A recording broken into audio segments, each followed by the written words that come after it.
Assalamu alaikum. That is, may God's peace be upon you. Welcome back to the power of educating our own. I am your co-host, Marsha Nivens Muhammad, and I am here with. Quran Shakir. I'm Patricia Salahuddin. Welcome, everyone. Yes, welcome back. It feels like we haven't been in this spot in a minute. I'm not really sure how long it's been, but it's always good to be back. You are, again are watching The Power of Educating Our Own. It is a show hosted every Sunday evening at 7 p.m. Eastern Standard Time, and it is hosted by the Clara Mohammed Schools Network. We are a network of approximately 20 schools. Those schools are full-time weekend, which we coin Strong in Schools. And we have a couple of online schools there in the mix. And we really seek to provide resources or lift up stories that help to promote our mission as a institution of schools, but also to strengthen our educators and the information that we share amongst our students. And so I'll turn it over to Sister Khan to introduce our show for the evening. I am very excited, everybody, because we are in the season of celebrating our founders of the Muhammad schools. So we have celebrated Sister Clara Muhammad's birthday. We have had Founders Week. And now we are going to celebrate this concept, this idea of preserving our history, of celebrating our history, celebrating who we are as those who are the forerunners in establishing Islamic education here in the United States. And I'm very excited that our guests tonight are those who have been producers and creative in producing a beautiful film and documentary, actually, that has aired on PBS, Georgia Public Broadcasting, been at Smithsonian, so many places. And now we bring those creatives here to our space to talk to us about how they came to produce this beautiful film. I'm sure you've heard of it, Clara's Fruit. We're going to find out about the film itself, where it's been, where it's going, and how we can do something similar if we so desire. And I pray that we all so desire, because we do have to be those who document and tell our story. So without further ado, we're going to bring the producers and those who have helped us to come to life with Clara's Fruit. Welcome, Nia Omar, Morgan Matthews, and Rashad Shabazz. Welcome. We are so happy to have all of you here on the power of educating our own. Assalamu alaikum. Assalamu alaikum. Hey, Assalamu everyone. alaikum. So Thank you for glad to having be us. here. Wa alaikum assalam. It's good to see you. And so, before we jump into all things Clara's Fruit, I want to know a little bit more about you all, right? So, for those who don't know you, we want to know who you are, and then we'll jump into everything about the film. Before you tell us that, though, I just wanted to remind our viewers, drop in the comment section where you're watching us from. It's always nice to see where everyone is tuning in from. So for anyone who is watching us this evening, let us know where you're tuning in from. And so I'm going to turn it over to our guests, and I guess I'll start with Morgan. All right. Assalamu alaikum, everyone. I'm Morgan Matthews. Thank you again to the Clara Mohammed School Network for having us. We really appreciate the opportunity to share with your audience and our community. But I'm based in Atlanta, Georgia. I am a son, a husband, a father, a brother, a community member. I've been attending Atlanta Masjid of Al Islam for over a decade here in Atlanta. And yes, just very glad to be here. I'll pass it over to Nia. Assalamu alaikum. So good to see you all and be here. My name is Nia Omer, and I am the impact producer with Clara's Fruit, based in Atlanta as well. I have mostly been in the corporate world, but outside of my day-to-day job, I love telling stories, and film is one of those avenues of doing that. And so part of what has brought me to being part of this project is just being part of a great team, and the Clara Mohammed Schools Network is a part of that, and really learning about the network. So super excited to be here and to connect with you all and tell more about the film. And now I'll pass it to Rashad. Assalamu alaikum. My name is Rashad Mubarak. Shabazz is my last name also. I'm a former journalist turned screenwriter. I really enjoyed working on the project. I think Morgan did a great job directing it, and Nia is amazing. I was one of the executive producers of the project. I My background is in working in television, primarily in unscripted, which is like documentary and reality television. And I think it's important to make stories like this that highlight groups that normally would not get this level of exposure, but they deserve it. I actually went to the school, so I'm an alumni. I'm excited to be here. Well, we're excited to have you. And so we do want to talk about Clara's Fruits and sort of, where did the idea come from? How did it all come to life? So kind of give us the backstory. Clara's Fruit, why? Yes, it's a great question. So yeah, I'll start by sharing just some context on the journey of how we got here, and Rashad and Nia, feel free to share your experience with the journey of how we got here as well. I'll start with a bit of a personal anecdote in that not like Rashad, I didn't have the privilege of attending the Muhammad schools. I became Muslim when I was 19, just a couple of weeks before I went off to college, actually. But I tell a lot of people this story. The first Muslim I met on Howard's campus in DC was an alum of Muhammad Schools of Atlanta, Sharif Abdul Malik. And when I met him, he was already married at the time. And I just got to know him a lot more and learn more about where he came from, what school he went to. And fast forward to some years later, he introduced me to my wife, Brianna, who also is an alum of the school. And so clearly there was this, pattern or thread of just great people, coming from this school.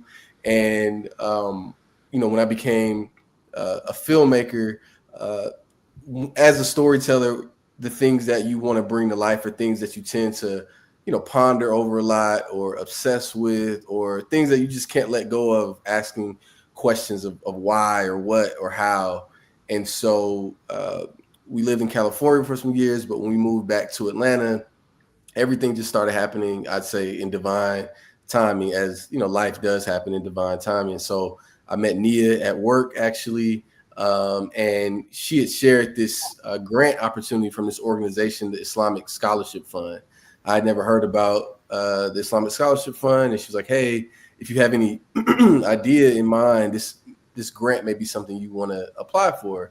And so I was thinking about, what's a Muslim-centered story that I could submit a grant for, and I wanted to center it around the school because, as I mentioned, there was just so many thoughts and experiences I had with people connected to the school. I said maybe I should explore more, and so we applied for this short film grant centered around the idea of Sister Clara Mohammed.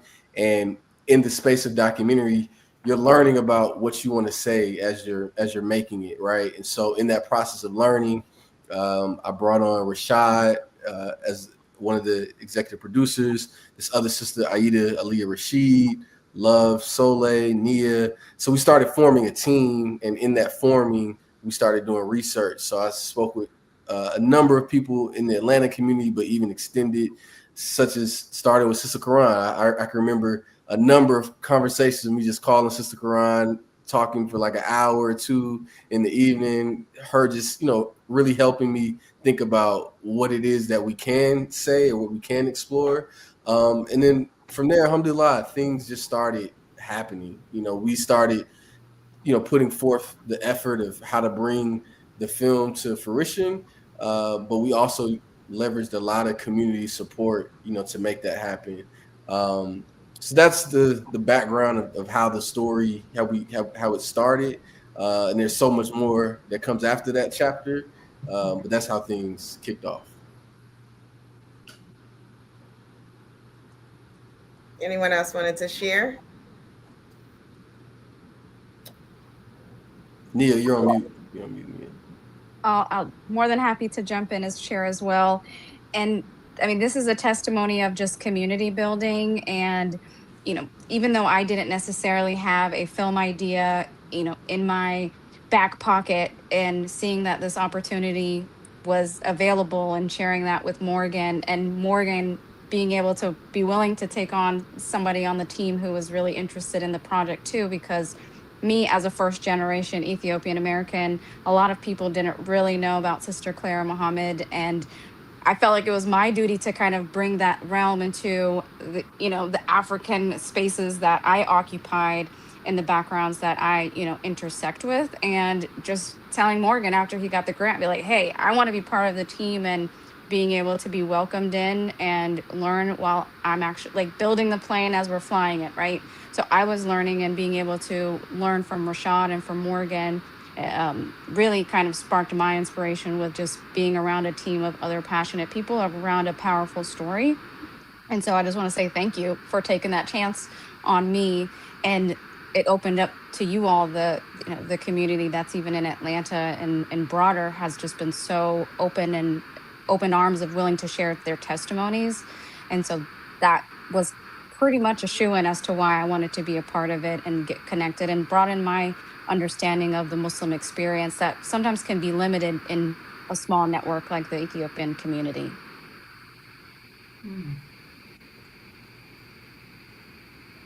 I think Nia is being humble. She did a lot to help build up community, and to especially when it came to building up and kind of organizing people via media and social media. I think Nia did a great job on that. But I mean, the team was good. So in terms of my connection, or not so much my connection, but just involvement, I think once I learned about the opportunity, I thought it was a great idea that Morgan had, and I wanted to work together on it.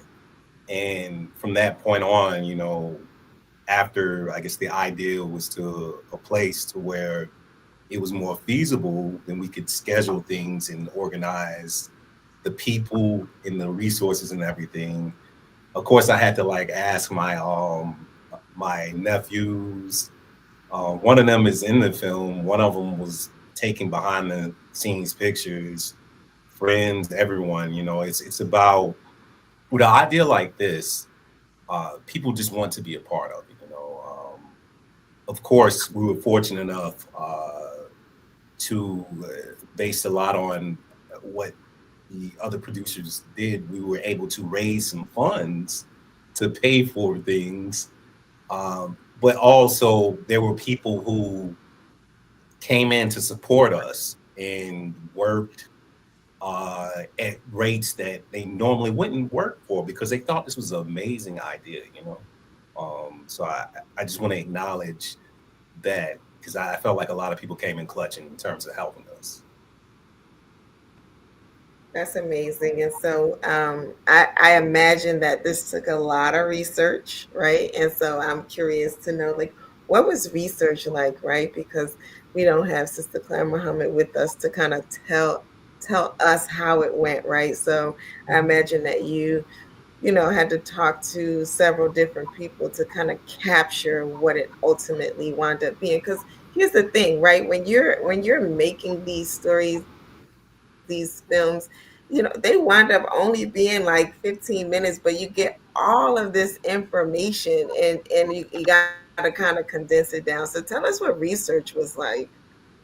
Yes, no, that's a great question. So a lot of the research started with speaking directly to people. So getting, first and secondhand accounts of people's experience that we had direct access to. So even though the film is broadly about the legacy of Sister Clara Mohammed. If folks are familiar with our community, you know that we shot the film in Atlanta, and all of the interviewees are Atlanta community members. But we were intentional about the research and the narrative of the film, not to necessarily be focused on Atlanta, but to broaden the scope of what the conversation was about. So a lot of the early research started with having conversations with community members who either were graduates of even the University of Islam, so going, even previously to kind of the transition from Clara Mohammed Schools. So, talking to former students and teachers who some weren't even in the film, but we just had those conversations with them. That was a big part of it too. There are a handful of books actually that kind of document some of the history of Sister Clara Mohammed School and the University of Islam, such as, and I'm referencing here, but the first national independent Islamic school system in America by Imam Darnell Kareem, In Her Spirit by Sister Halima, Mother of the Nation by Dr. Zakiya Muhammad, Impeccable, Remembering Sister Clara Mohammed. So those were a handful of literature, that we also read during the research process as well. And then a lot of the archival, majority, I'd say 90% of the archival video in the film was also a big part of our research. So Rashad and I visited the home of Brother Hassan Shakir, who is here in Atlanta. So Brother Hassan has been documenting via video our community for the past 50 plus years. And he has an entire archive that was once in his home that filled nearly 2 rooms from like the floor to the ceiling. And so Rashad and I drove. It was a far drive too. It was about an hour drive from where we stayed. Felt like drove out to his house at least 3-4 times, and literally like, and this is just the reality, unorganized archive, in a sense of unorganized, meaning that you couldn't just plop a person into his archive and they can find what they need. He knows where stuff is at, and some stuff he doesn't.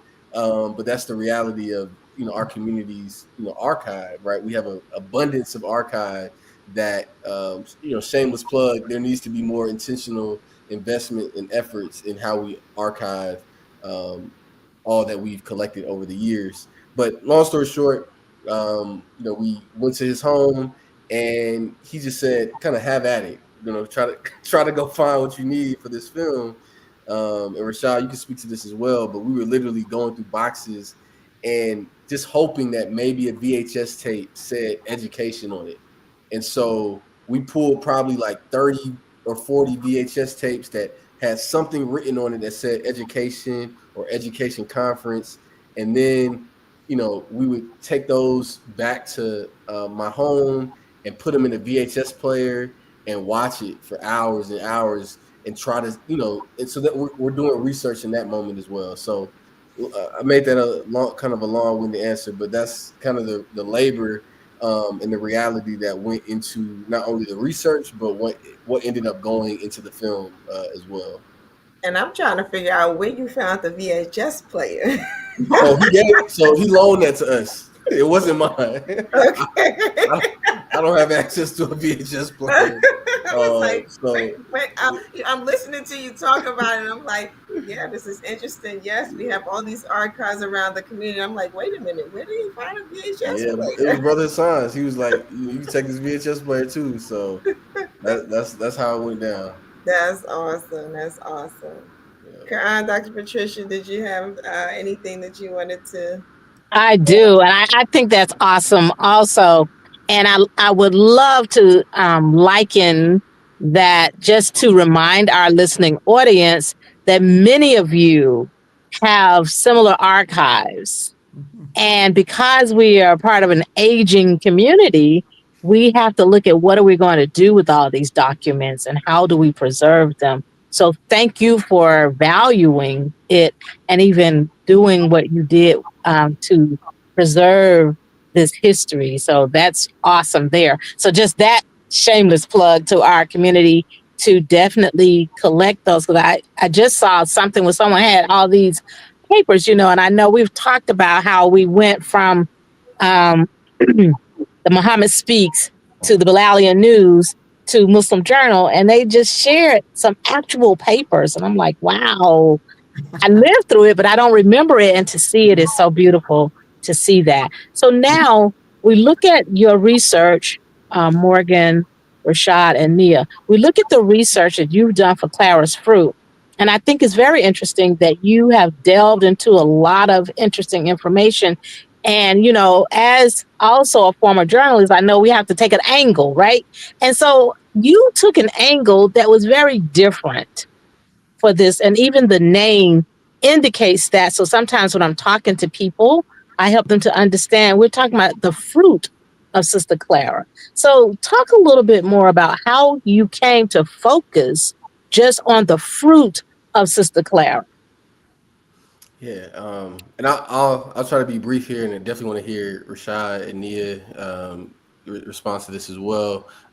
So the idea at the core was, you know, how do we ensure that you know, our leaders and pioneers, that no stone goes unturned in terms of their contribution, right? And what the legacy that they've uh, put forth when they were alive, and the legacy that continues to live and breathe after they've transitioned.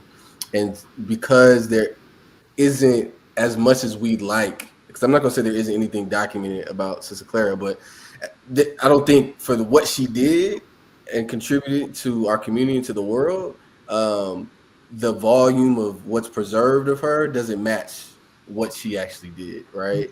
And so the thinking was like, how do we focus a story on really uplifting her voice, you know, throughout the entire piece? And the title itself was kind of a play on, you know, two things. So as we know in the Nation of Islam, the terminology, the fruit of Islam, right? And so, and then also just the idea of, you know, when you plant a seed, it bears fruit. And so the seeds that she planted and the community planted, that fruit is still producing itself today, right? And if you were to probably, you know, if they were to be able to speak to what has been produced, it's like 10, 20, 100 fold, right? From their original vision, I'm sure. So that was the idea of how we came to that. But Rashad and Nia, kind of getting back to, you know, her question around the importance of really highlighting her and the angle that we took on the film.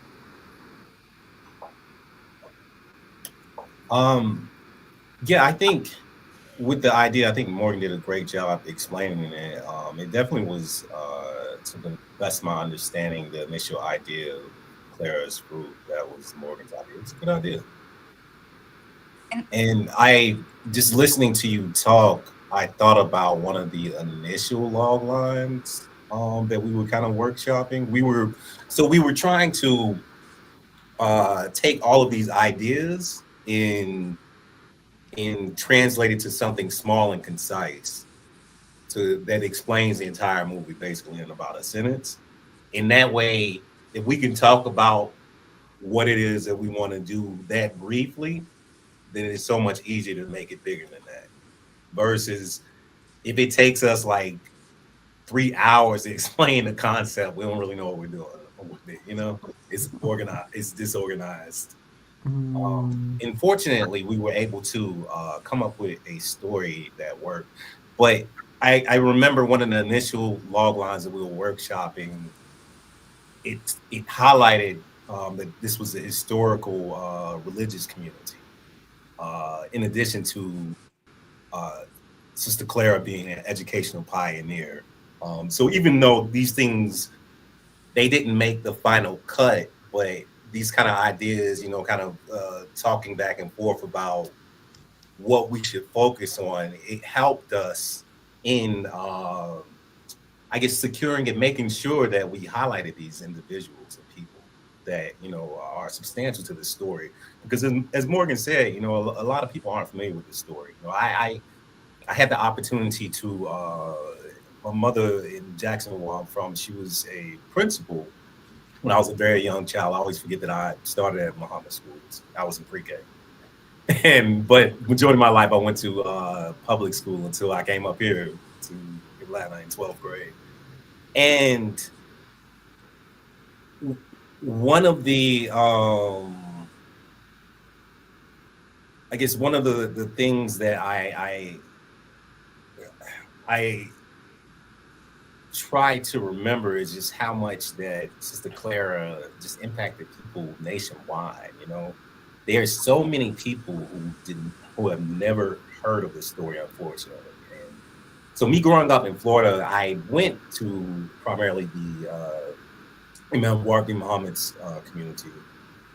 But I remember for a brief period of time, I was in a primarily Afghani Desi community.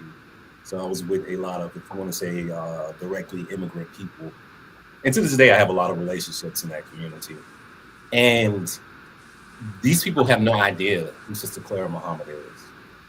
And I thought, just from the beginning, even when we were doing our pitch videos, that was something that was important to us. That was something that we spoke about. And a lot of people, you know, there are over, I believe there are over 50,000 students in America with Islamic practices. But most of these individuals don't know that that whole tradition was founded by a Black woman. And it's important for them to understand that. When I was in Tampa, which is not where I'm actually from, but when I was in Tampa earlier this week, that was one of the things that I was telling the individuals. You know, these were many of them were from other countries, where they were first generation Americans. There's a lot of Arabs and a lot of Desis. But I made sure that they understood that, number one, a lot of times we forget the impact that Muslims in general had on America, but more specifically, Black Muslims had on America. And that needs to be acknowledged. And also, I reminded them that this is your legacy as well as Muslims. Mm-hmm. So, Good point. Just It's so wonderful to hear the story and how you guys got started. I am curious to know what piqued your curiosity. You know, I know you're interested in film and you're interested in journalism and you're interested in storytelling. What piqued your curiosity? What was the driving force? Or what was that? When was that moment that you says we got to do Clara? When did that come about, and how? That you actually going to do Sister Clara Mohammed? So yeah, so for me, at the core of it, when it was, I won't say it was a very specific like point in time. It was a build up over the years of meeting so many people, including my wife, who had been a part of the school system, and so you grow this curiosity of like, these people who look like you, who share a lot of similar experiences as black Muslims, but they also went to this very particular school system. So it's like, as a storyteller, I'm now curious and getting to the core, right? It's like peeling back the layers of the onion to get to the core of it. And so as you peel back the layers and peel back the layers, you're like, oh, this school system is centered around this mother, right? That's really what Clara Mohammed's story, in my opinion, starts off as a mother first, right? A mother of children who she was trying to protect from, very specifically, the Detroit public school system at the time. Back in the 30s, where her children were in school, and she made a bold decision, as most would say, to remove her children from the public school system because it was illegal at the time, right? So you're dealing with the fear and the threat of authorities saying that we can arrest you for not having your children in school. And she's like, no, I'm going to homeschool my children because that's what's best for them. And so I was very curious about that as someone that's a parent, as well. And so, yeah, for me, it was just the multiple points in a long thread, my life over the years of like, okay, I'm connected to these people very closely who went to this school. Oh, there's this grant opportunity now for a Muslim, story to be told in a short documentary form. It's like I live down the street from the school, so this is all these things that were connecting, and finally it was like this is a story to tell. So, Alhamdulillah. Thank you. alhamdulillah. Thank you. I have a question for Nia. Nia, I am so curious to your connection. How did you make that connection to this story and to the community? Yes. Well, I've always had a common thread of really advocating for women's empowerment and women's rights. And so, if you kind of look back at some of the things even before the film that I've done, whether it's hosting film screenings for other documentaries like Girl Rising, or hosting, book drives and women's empowerment brunches and things like that. So it was kind of an easy sell when Morgan approached me about just the context of the project. And for me, oftentimes, what we kind of stay in our bubble when it comes to thinking about the Ethiopian, and specifically my city is called Harar, so it's a very unknown city. People don't really know about it. And so I felt like the same way that I want my people to know about my small city, I would want them to kind of have that same approach, thinking about the Atlanta community, but also the broader Black Muslim community as well. And so was really an easy selling point for me. I mean, not even was selling, but also what really stood out to me was at the point where we were starting to look at the books and the archives. I can't remember who the author was, but Morgan shared this dissertation. I can't remember how long it was, but I really sat down and I was like, okay, let me really understand the story. And I sat down and I read that dissertation, and I was honestly just felt the fuel inside of me to say, like, somebody needs to know about her. People need to know about her, the levels and the intricacies of what she's contributed to our society that we still say today. Like, when I see about the Muslim girls training and all that stuff, like, that's my bread and butter. That's what I want to equip young girls and women to learn about. So that is what really kind of got me hooked in. And what I think we sometimes talk about too is that the film doesn't really we're not trying to dispute these common complex layers of belief systems and ideologies. It's about her and her contribution to society. And it's an invitation to explore and to learn more, and to like open that book, open that dissertation, to really understand how, yes, one person that had an idea and stood up for their rights and their self can have like a generational element of it.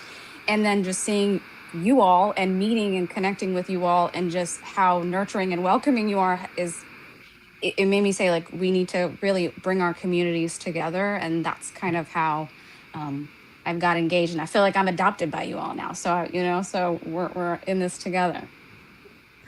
I We love it. absolutely I are. love it. Yeah, you are. Go You ahead, are. go You're ahead. one of us. I'm curious from each of you, as you were doing your research, and I know just because I was here and I watched you as you went through the process, and you're forming your ideas. What stories, what testimonies stood out for you to say, this is a story, we got to make sure we include this, or this one tells the impact of Sister Clara Mohammed? What were those kinds of collections? Well, we're looking at one of them right now who's speaking, Sister Karan. That was definitely a major one. I like how you did that. If you did that, anyway. But no, definitely. I think, yeah, I'm thinking. I think specifically talking with Sister Sophia Shahid, who's here in Atlanta. Sister Sophia, for those that maybe don't know, she is a former principal, current teacher of the school system, and just one of our, I'd say, it's okay to say, pioneers here, in Atlanta, who's made so many different contributions. And I think, just hearing her specifically share, and it didn't make the film, but she actually got to meet Sister Clara Mohammed when Sister Clara Mohammed, in her latter years, was doing some traveling. She made a stop in Atlanta, actually, and Sister Sophia got a chance to meet her, I think, for lunch or something to that extent.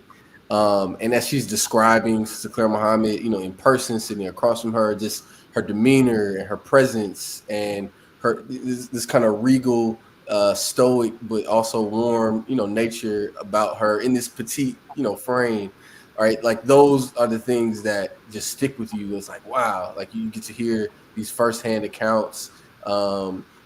Sister Halima, who's the granddaughter of Sister Clara Mohammed, who is in the film. She's wearing the pink hijab in the film. Sister Halima, that is, and just hearing about her upbringing in Chicago, right, and living and working in her grandparents' home, like directly, right. So you're getting these very vivid and visual stories from people in our community.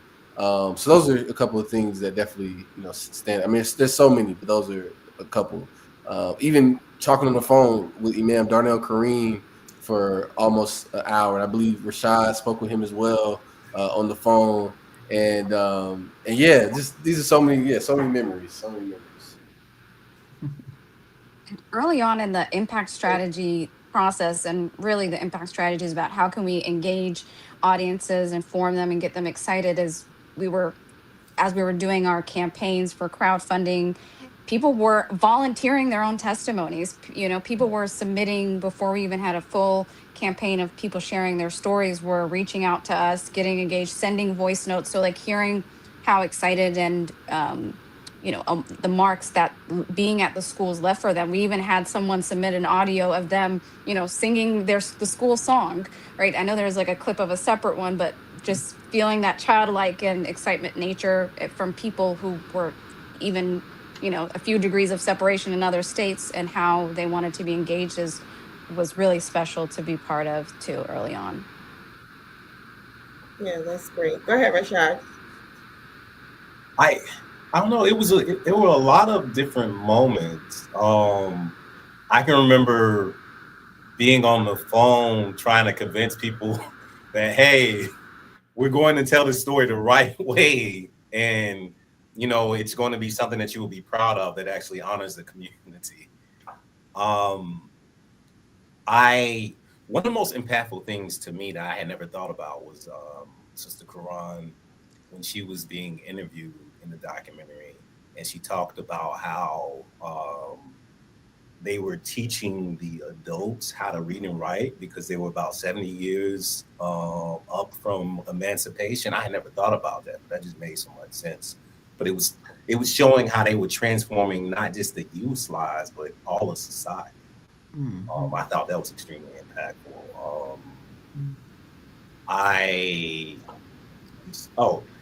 I really liked seeing Crystal Shaheed when she was singing the Mother song. I thought that was cool as my sister's friend. So seeing her when she's younger than me, when I've only known her, she's been older than me, that was different. There was one other thing that I wanted to share. Oh, it was interesting, even being over, I know Morgan briefly talked about it earlier, but being over Brother Hassan's house with the archives. He was my journalism teacher. So to see all of these different, I guess, records of history. I remember, when I was a little kid, and they used to film like every week different talk shows and things like that. So to see these physical manifestations of memories, to the point where these things were taller than us. And, in some areas it was packed so much, it looked like it was probably going to fall on us. But it was so much history that was there. And even seeing, like, I think I found my sister's graduation. She graduated in like 94, my sister, she was. And I know I found my graduating class. And Morgan pointed out to me, he was like, I'm not talking.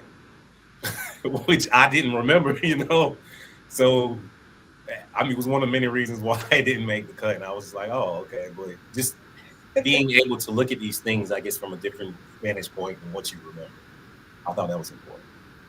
Yeah, that sounds really cool, right? And as I'm hearing you all talk, especially about the archives, there are so many of those very same, or similar archives in so many places around this country. I'm thinking here in New Jersey of a couple of people that I have access to, and they have tons of things. And so as I think about just the foresight that a lot of people in our community have had to hold on to things, it's such a blessing that we still have access to those things. And so I just want to take a minute to do a station identification. If you're just joining us, you are watching The Power of Educating Our Own. Tonight, we are talking about the documentary Clara's Fruit. And we have the producers with us, and we've been talking all things about the inspiration of even coming up with the idea to do this and the impact of this film. And so I do want to just acknowledge some people that are watching. And so we have Dr. Patricia, one of your friends, joining us from North Lauderdale in Oh, Florida. And okay. so I'm sure you know who that is. We have uh, Cornbread Corner, I love that name, joining us from the Philly area. Assalamu alaikum. We have Imam Ibn Samir Mutakabir. He's from Charlotte. And so, assalamu alaikum to him. Let's see, who else do we have? We have Brother Dean Harris, who gives the salams. And I'm just kind of pulling through here. I think I caught everyone. And if you're on and you haven't let us know where you're from, just drop us a line and let us know where you're watching from. And so I do have. We were able to sort of load up the trailer. Is so let's go ahead and get the trailer going, and let's hope that I can manage this technology. Bismillah. Bismillah. Assalamu alaikum. Good morning, staff and students of the number one Islamic school in America, Muhammad Schools of Atlanta. Today is February 16th, 2024. Please hold the hands in place for dua.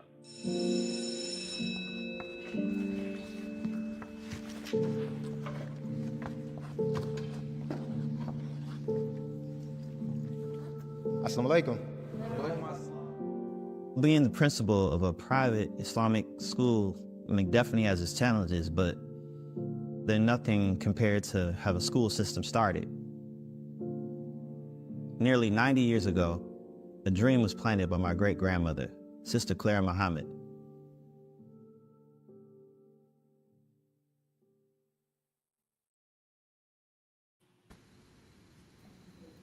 And we're back. And so, that was a teaser for you all who who have not seen the film yet. And so I do want before I know before we sort of land this plane today, we'll tell people how to watch it, right? Because you all have made this thing bigger than life, and I'm so proud of the fact that you've been able to do that. I don't know if you all see it like that, but it definitely comes across to us as you all have made this bigger than life, and we absolutely love it. I did have one more person who wanted Thank to you. chime in, so I have this is actually Imam Hakeem Jenkins out of New York. He says, Alhamdulillah, my son and I love this segment. And so shout out to Imam Hakeem in New York. So yeah, let's jump back into the conversation. So I mean there's so many things that this film sort of like sparks in your mind to want to ask questions. And I really want to know like more about the filmmaking process, right? Because one of the things that we've kind of been talking about indirectly is this preservation of history, right? And so, one, I want to know, I want us to talk about why that's important, right? And then, two, like, how hard is it to to make a film? Because And there are all sorts of ways for people to sort of document the history, but filmmaking is kind of cool, right? So I For want sure. to know, like, how hard is it? So one, the importance of preserving the history, and then two, how hard is it to make a film? Yeah, that's a great question. Yeah, I mean, community, cultural, just preservation in general of truth is. Let me start with that. Preservation of truth is just a part of who we are as Muslims, right? And then I think also preservation of truth is something that is so critical for Black people globally. Whether it's in the States, whether it's in Africa, no matter where. It's important for all people, but I have to, I'm speaking to my people, right? So it's extremely important because the reality is there's just so much information, so much stimuli, so much noise that we're all filtering through these days, that if the things that truly, truly matter don't get preserved, they get lost, they get forgotten, they get erased, or they get altered in a way that we do not have control, of the narrative, right? And not control in this way where we're the authority, but control in a way where the people that are a part of the community should be the voice of the community, and that voice can only be preserved if all generations within that space are kind of working together to keep a thread intact, right? And I think we're in a space now where I think Sister Karan mentioned it earlier. Our community is aging, right? And if there isn't intentional efforts, and it doesn't have to be in this form of like a feature, a film per se, but if there are intentional efforts for the stories to be preserved, then they're truly going to be gone. And I hate to make it sound that bleak, but I think that is the reality in a lot of ways.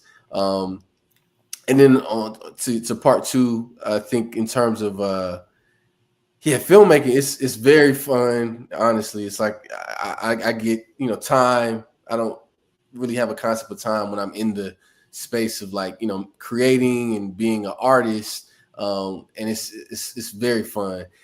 On the other side of the coin, it's a very uh, um, it's a very I don't want to find my words and use it the right way. I want to say it's like it's not stressful, but it is something you have to be very, I think, meticulous about and how you execute it, right?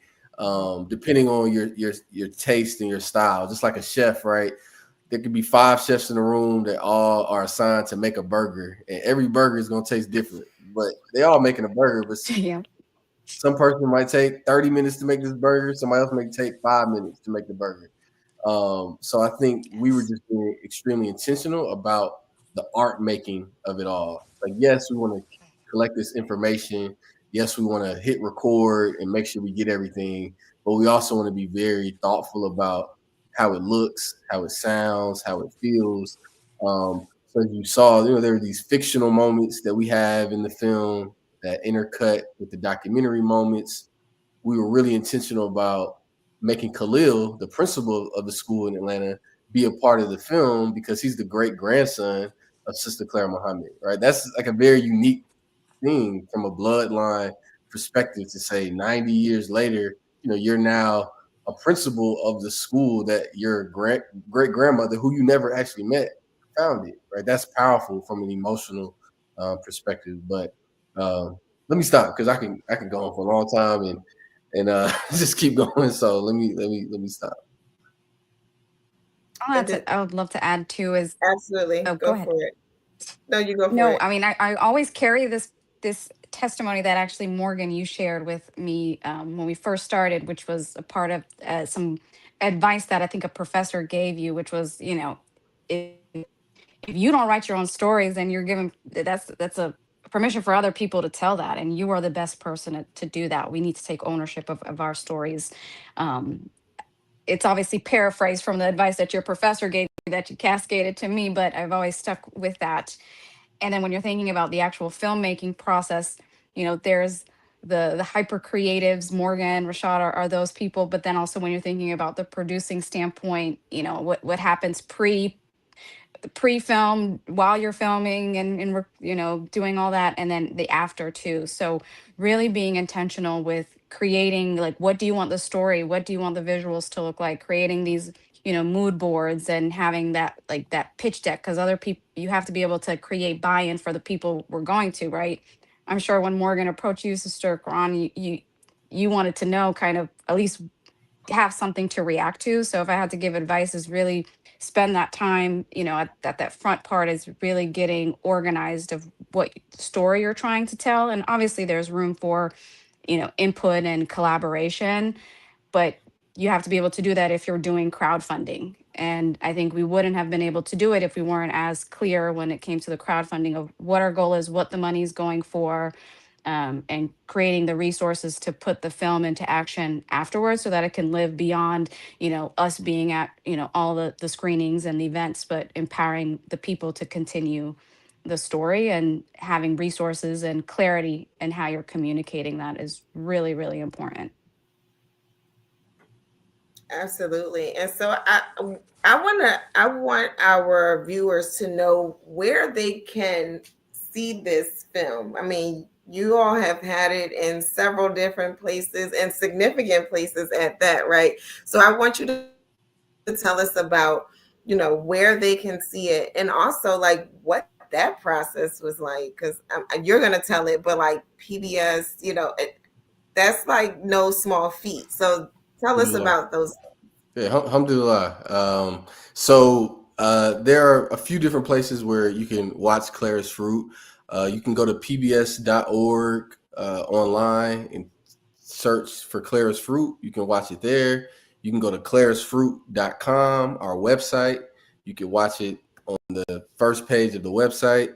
You can also go on YouTube and search for Clara's Fruit.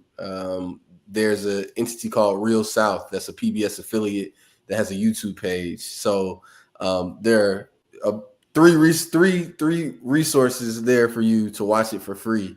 And alhamdulillah, in terms of us being able to be in the position to have the film distributed, was not something that we knew was going to happen. At the onset, it was very much just answered prayers throughout this process of making this film, because the kind of sobering reality is that short films in the broader film industry aren't looked at as like some economic, vehicle to, return a lot of, investment, or, these things. You make a short film, it's kind of like, share it with your people, and you made your film.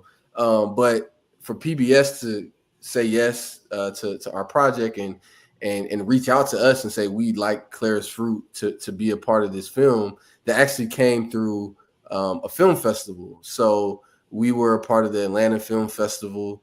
Rashad and I got to attend in person, and during that in-person experience, PBS extended a distribution deal to us for the film to be able to be distributed, so that everybody can access it, alhamdulillah.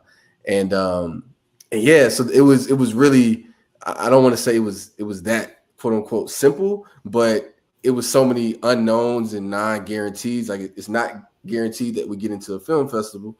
We got into the Atlanta Film Festival. It's not guaranteed that when you're in a film festival that a distributor is going to be there and show interest, in your film. But alhamdulillah, like, both of those things happened, for Clara's Fruit and for the team. I love it. And what I hear is be present, be intentional, have vision, stick with your plan. I hear all of these things. Mm-hmm. And all of this to me is legacy building. You are building the legacy, and inshallah, in 50 years, 100 years, that film will still be around, even if none of us are. And people will have that to be able to know the story of Sister Clara Mohammed. And the other thing that I think about is the magnitude of content that you collected that you couldn't use. I hear you over and over again. So we didn't use that. We didn't use that. That's a lot that you were not able to use that you were able to collect. So I have two questions. One, is there a follow-up film that you will do using some of that other content? And two, clarasfruit.com has more than your film there. You've done some extended things where you've allowed the community to continue to contribute. I'd like for you to talk about that as well. Yeah, definitely want Nia to speak on that piece in terms of the website and just the social impact strategy that includes this nationwide oral histories project that we've already kicked off. But in terms of let's just say all the extra footage that we got during the filmmaking process. So I don't know if that necessarily will be turned into another film, but I think there is an opportunity for, whether it's on our website or another kind of place, for all of that interview content to live. I definitely think it's worth that. We just have to kind of internally plan around that, for our team, because our website, even though it's live, it's actively being worked on right now with the web design team. But I'll pass it over to Nia in terms of just the website, and I want to hype Nia as well as just the core of the social impact team, which includes folks that aren't on this call, but Aida, Aliyah Rashid, Malika Umar. These are it's a core of individuals who've really taken the reins of our vision for a social impact strategy, and kind of just seeing it come into fruition. And it's being supported even by Harvard's Graduate School of Education. They have this initiative called the Black Teachers Archive, and the impact strategy is now being supported by that. So Nia, please share everything that's going on with the website and the impact strategy. Yes, absolutely. So, yes, I challenge everybody to at least go and open up the website and navigate it. Super fun and user friendly. Part of the impact strategy, what we've done so far and are continuing to do is, one, we've created discussion guides where we're encouraging people to, yes, open up that PBS film, encourage your audiences or people to engage with the film using the dialogue and discussion questions in there. There's some historical background, and then even some tips and tricks on how to host a screening in there as well, that kind of helps you create themes and focus areas for how to just talk about the film. And then the archive that Morgan was mentioning, is what we've done is we want to hear from, whether you're a teacher, a student, an alumni, regardless of however you've been connected or impacted by the Sister Clara Mohammed Schools and the network, to share their testimonies. So whether that be sending in audio clips, we've seen photos, scans from yearbooks, so many different things, voice notes that people can submit to us. We'll take it all, where we're asking them to share their reflections of the impact that the school has made, and what the school experience has meant to them. And so we've gotten a lot from across the United States already so far, and continuing to do that. So we welcome anybody to share this with their peers and their networks, and we want to hear from them as well. And this is your chance to be part of the archival process. And that can be easily found on the website. Well, there's a section that you can submit your stories as well. And let us know if you want to host a screening. And one more thing, just to add there, we've created what's called a learning lab for educators, community members, anyone that's interested. So the Smithsonian Museum has this digital experience called Learning Labs, where educators essentially can compile and curate a somewhat like a lesson plan associated with a particular subject matter. And so we partnered with a couple of individuals to create a Clara's Fruit learning lab that's available on the Smithsonian site. We don't have it's not a way for me to drop a link in there in the chat right now, but we can definitely follow up with the CMS Network with that resource as well. Awesome. And so, as we round out the celebration of Founders Week, what message would you like to leave with our students, our parents, our educators in this system about carrying forward the legacy of Sister Clara Mohammed? Rashad, kick us off. All big things start from an idea, you know. A lot of times we place these limitations on ourselves when we were capable of so much more. I remember like being in managing service organizations class, and my teacher, he was a professor, he wrote like these squiggly lines on the board, and he was asking us, what do we think it is? Most people were like, it looks like trash or whatever. And I remember he asked us specifically, what would we say it was if we were like 5 years old? This one guy was like a helicopter blade. People were like all these other grand things. He was making the point that we've been conditioned to limit our thoughts, you know, and to not think as big as what we're capable of. And I think we have to remain cognizant of that because you're capable of so much more. I'd say in a similar vein, I've been seeing a quote going around lately that big things start in little rooms, and I think that in terms of if we look at what Sister Clara Mohammed did, it started in her living room, in her home, right? It started this homeschool system, the largest Muslim private school system in the country, in America, started in someone's home and expanded to nearly 50 schools across the country. And so this idea of, you know, how to bring that to present day, truly being intentional about, you know, what is happening in our homes, what conversations are happening at our dinner tables, in our living rooms, with our children, with our nieces and nephews, with our siblings, with our neighbors. What's happening in those conversations, and how is it contributing to the future of our children?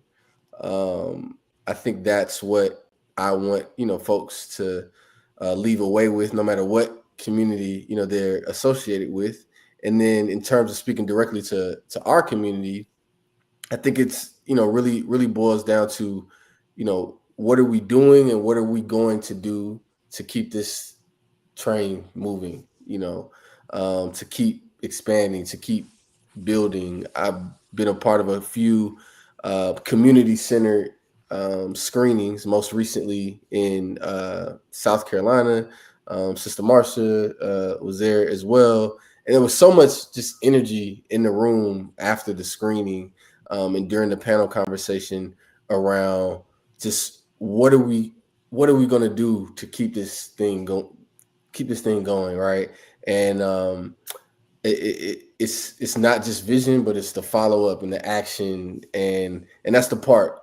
Even with filmmaking, that becomes the hardest part. Sometimes you have this creative vision that everybody can get excited about, and then the follow up is the true labor.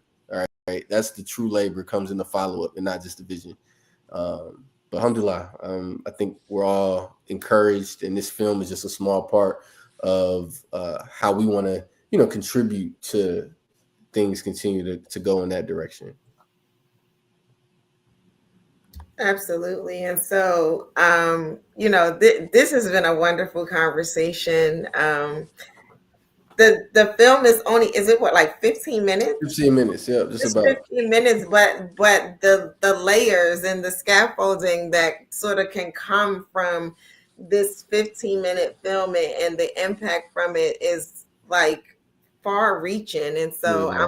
I'm always impressed. And yeah, we were in North Carolina together when it was shown, and you know, people were really excited, right? Because they lived through it.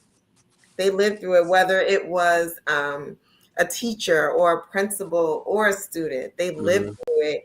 And sometimes when we're in the midst of something, we don't know just how special it is until, you know, somebody tells the story and you're like, yeah, I was there. I actually did that and I was a part of it.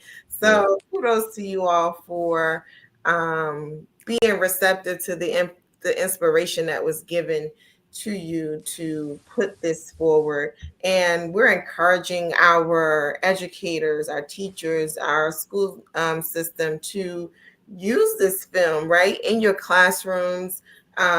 Use it for remembrance, but also use it for education. There's so much to be able to sort of build out for our students in hearing this story. I know we played it.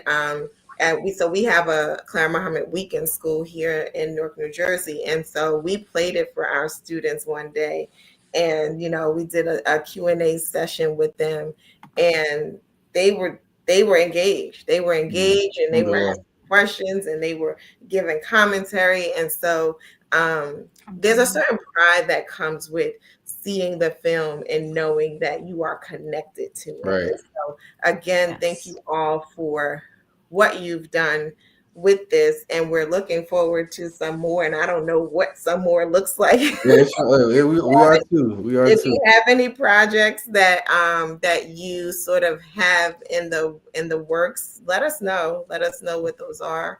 Absolutely. But say it again. Absolutely. Oh, for sure. And so we would love to have you back on with those. And so this has been the power of educating our own, right? This is what we do. We share stories that help us to get to the next level. And sometimes that next level is connected directly to the schools and the educators, and sometimes it's connected to us as a community. We encourage you all to visit. Let me pull up the website. Hold on, because I don't want to miss this. We are encouraging you all to visit www.clarasfruit.com, and there you can watch the film. It connects you right to PBS, right? Yeah. And then we also shared on there, they also shared on there the access to the Learning Lab. Now I do have the link for that, but I don't think you're gonna write all of this write all of this down, but I'll put it on the screen anyway for those who are going to see this at a later date. But that is the connection to the Learning Lab. And so are there any last words that any of you want to share? I just want to say thank you to all three of you, to your whole team, because what you did took courage, just like what Sister Clara Mohammed did took courage. What you did took courage. And so as a community, as Marsha said, we're proud and very excited. And you have built a momentum that's spreading around the country. And we even have a Clara Mohammed School in Bermuda, so in the USA and abroad. So thank you on behalf of the Clara Mohammed School Network and all of our schools in our system. Alhamdulillah. Thank you all. Thank everyone. I just want to extend a big gratitude to not only you all here, but the entire Clara Mohammed Schools Network, because I know we've had a couple of even Zoom meetings in the early part of the journey where we were telling y'all like, hey, we're trying to make this film and we're raising this money, and these are all the things. And then beyond that, everyone that's watching on Facebook, YouTube, wherever you're watching, thank you to those that contributed to our crowdfunding campaign, who made a dua if they couldn't even contribute to the campaign, but if they did both, like all of the things that the reshares, the reposts, throughout the journey, it's all connected to how the film got made, right? Independent filmmaking it's a very laborious mountain, to climb, because you're not, quote unquote, backed by these big studios, etc. But this is how it is. Like we as communities across this country, across this world, we gotta pull from our own resources, and that's what we did to make this project come to life. So thank you all. Alhamdulillah. Yes. I didn't know if you all wanted to share something. Dr. Patricia, you're on mute. Echoing everything that Morgan said. Seriously, we couldn't have done it without you all, truly. Yeah, absolutely. It was a community effort. We appreciate that. I just wanted to say, I'm sorry, I was on mute. But I just want to say that you are an inspiration to young adults, young people, young filmmakers.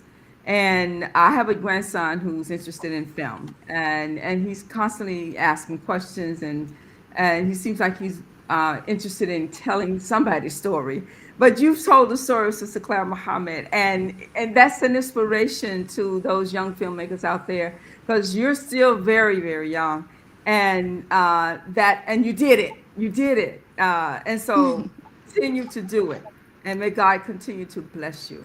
I mean, thank I you. mean, Thank you. Thank you. this has been the power of educating our own. It is a podcast hosted by the Clara Mohammed Schools Network, and we are here every Sunday, 7 p.m. Eastern Standard Time. Join us again next week as we have another insightful, beautiful, inspiring conversation. Until next time, assalamu alaikum. Peace. Assalamu alaikum. Bye, y'all. Sister Clara Mohammed, a black Muslim woman from Macon, Georgia, was an extraordinary leader and pioneer. Her contributions, especially in the development of Islamic education in America, paved the way for thousands of Muslim families to take ownership of their children's future, starting at a time when homeschooling was illegal in the United States. She eventually established a network of schools that was later named Sister Clara Mohammed Schools in her honor by her late son, Imam Warith Din Muhammad, rahimahullah. Sister Clara Mohammed helped to establish the important role women had in early Muslim American history and was an inspiration to future generations of leaders. Without her, there would not have been a nation of Islam, or the unique Sunni Muslim community that evolved from it, one that was acutely aware of the concerns and aspirations of women. May Allah have mercy on Sister Clara Mohammed.